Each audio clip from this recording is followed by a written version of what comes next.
Before we dive into today's story, I need to warn you, this one is absolutely wild. We're talking about betrayal on a level that most people can't even imagine. So grab your favorite drink, get comfortable, and prepare yourself for a story that will leave you questioning everything you thought you knew about trust and relationships. This story comes from Reddit, and when I first read it, I had to read it again because I couldn't believe what I was seeing. The original poster, let's call him Jake, never thought he'd be sharing his story online, but sometimes life hits you so hard that you need to get it out there, you know? And trust me, after hearing what happened to this guy, you'll understand why he needed to tell someone. So Jake had been with his girlfriend, we'll call her Sarah, for 3 years. 3 whole years of his life invested in this relationship. And this wasn't just some casual dating situation either. Jake was serious about this girl. He was working double shifts, saving every penny he could because he was planning to propose. Can you imagine that? Working yourself to the bone, sacrificing your free time, your sleep, your social life, all because you want to build a future with someone you love. Now here's where things start to get suspicious, and I want you to pay attention to this part because it's a perfect example of how cheaters operate. Sarah's phone started going off constantly at 2 in the morning. Not once, not twice, but every single night. Picture this, you're exhausted from working double shifts, you finally get to bed, and then beep, beep, beep. Your girlfriend's phone is lighting up like a Christmas tree at 2 a.m. When Jake asked about it, Sarah had her excuse ready. Oh, it's just work stuff. Work stuff.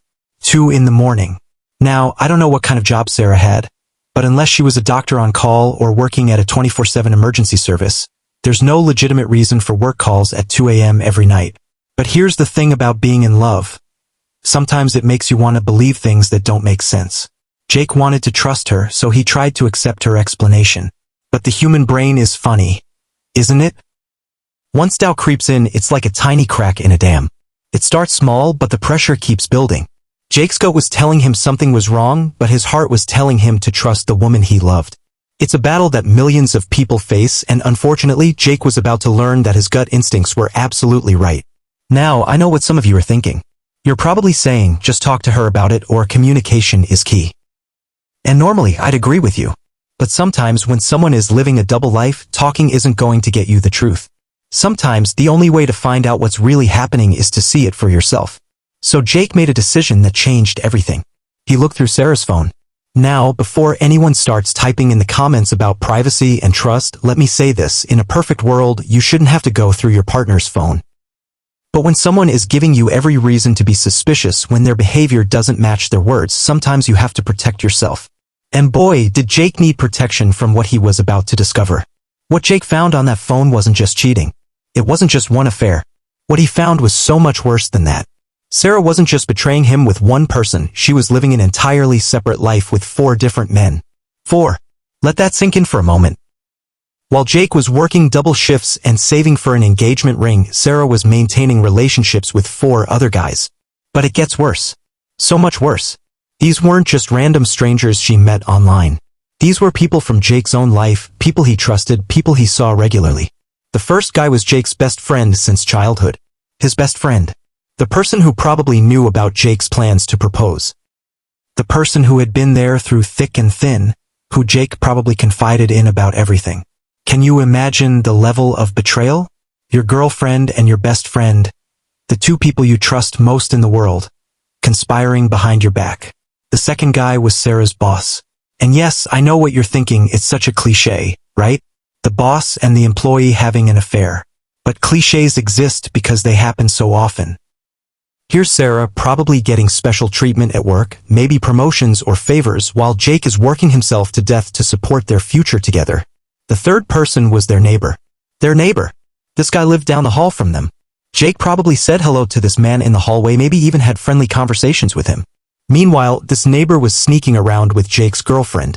The audacity is just mind-blowing. And the fourth person? This one really gets me. Sarah had a friend she claimed was gay. Jake never worried about this friendship because, well, why would he? Sarah would hang out with this guy all the time, and Jake thought nothing of it because he trusted both of them. But surprise, the guy wasn't actually gay. He was just using that as a cover to get close to Sarah without raising Jake's suspicions. But the content Jake found on that phone wasn't just evidence of the affairs. It was so much worse than that. There were photos, intimate photos that Jake describes as images he never wants to see again. There were detailed conversations about when and where they would meet up.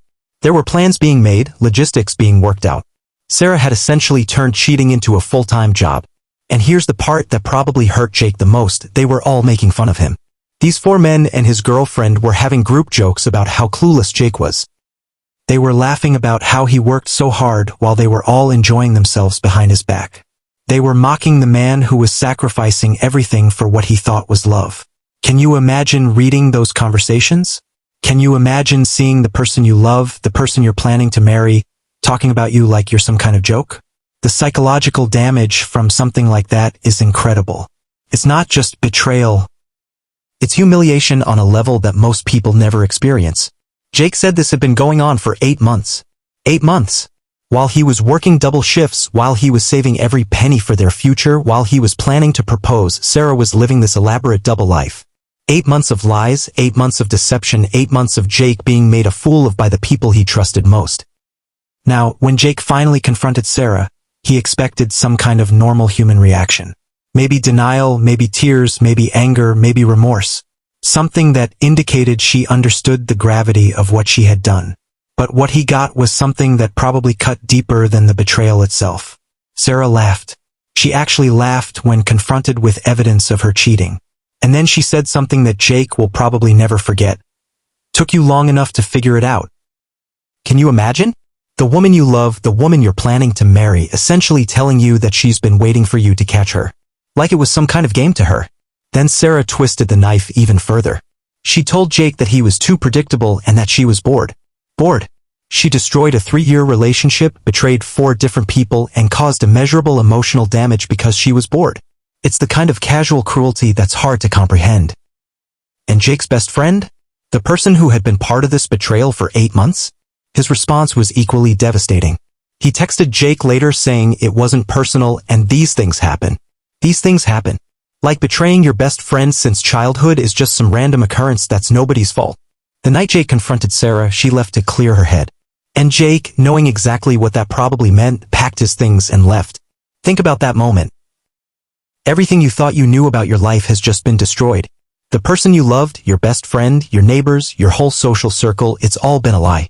And you have to pack up your belongings and start over completely. Jake did exactly what he needed to do for his mental health. He moved to a different city, blocked everyone involved, and started therapy. Because something like this doesn't just hurt. It fundamentally changes how you see the world, how you trust people, how you view relationships.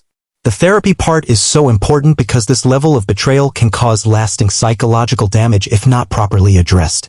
For 2 months, Jake worked on rebuilding his life. New city, new start, working through the trauma with a professional. He was probably just starting to feel like maybe, eventually, he could trust someone again. Maybe he could have a normal relationship someday. Maybe the pain would start to fade. And then Sarah called. She called from a random number, probably because Jake had blocked her everywhere else, and she was crying. After 2 months of silence, after destroying Jake's life and showing zero remorse, she was finally ready to talk. But not because she had some great revelation about how badly she had treated him.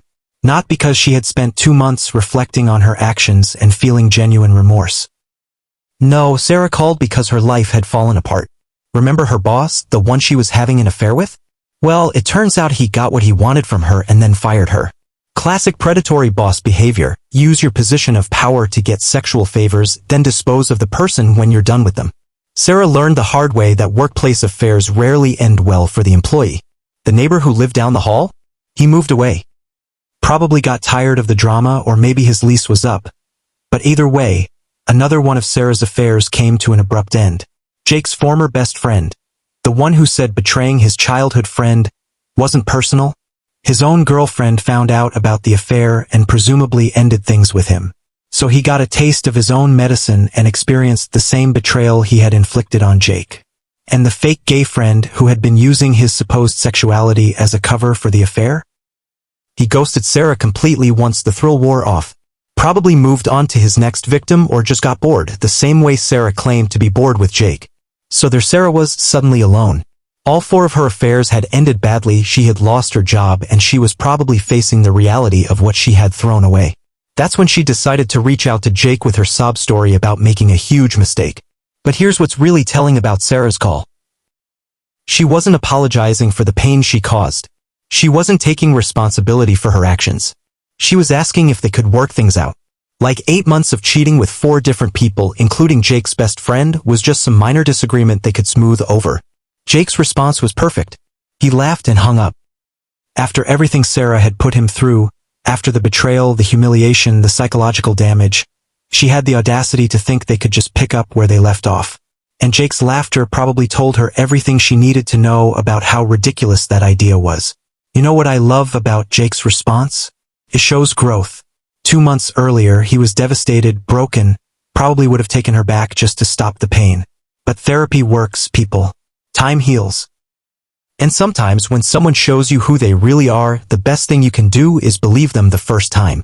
Sarah showed Jake exactly who she was, someone capable of elaborate deception, someone who could look him in the eye every day while betraying him with 4 different people, someone who could laugh at his pain and call him predictable and boring. That's not someone you build a future with. That's someone you run away from as fast as possible. The title of Jake's Reddit post was perfect. Some things just can't be fixed. And he's absolutely right. Some betrayals are so deep, so extensive, so calculated that there's no coming back from them. This wasn't a moment of weakness or a single mistake. This was 8 months of deliberate deception involving multiple people from Jake's inner circle. But here's what I want everyone watching this to understand. Jake's story, as terrible as it is, has a hopeful ending. Not because he got revenge on Sarah or because karma caught up with her, but because Jake chose to save himself. He recognized that he deserved better, he got help, he started over, and when his abuser came crawling back, he had the strength to say no. If you're watching this and thinking about someone in your own life who has betrayed your trust, remember Jake's story. Remember that some people will show you exactly who they are if you pay attention to the signs. Remember that your gut instincts exist for a reason. And remember that no matter how much you love someone, you can't love them into being a better person. Jake worked double shifts to save for an engagement ring for someone who was making a mockery of their relationship behind his back. Don't be Jake in the beginning of the story. Be Jake at the end. Someone who knows their worth and isn't afraid to walk away from people who don't deserve them. That's all for today's story. If you enjoyed this video, please give it a thumbs up and subscribe for more true Reddit stories. And remember, if you're going through something similar to what Jake experienced, please consider talking to a professional. Therapy isn't just for extreme cases, it's for anyone who wants to process difficult experiences and come out stronger on the other side.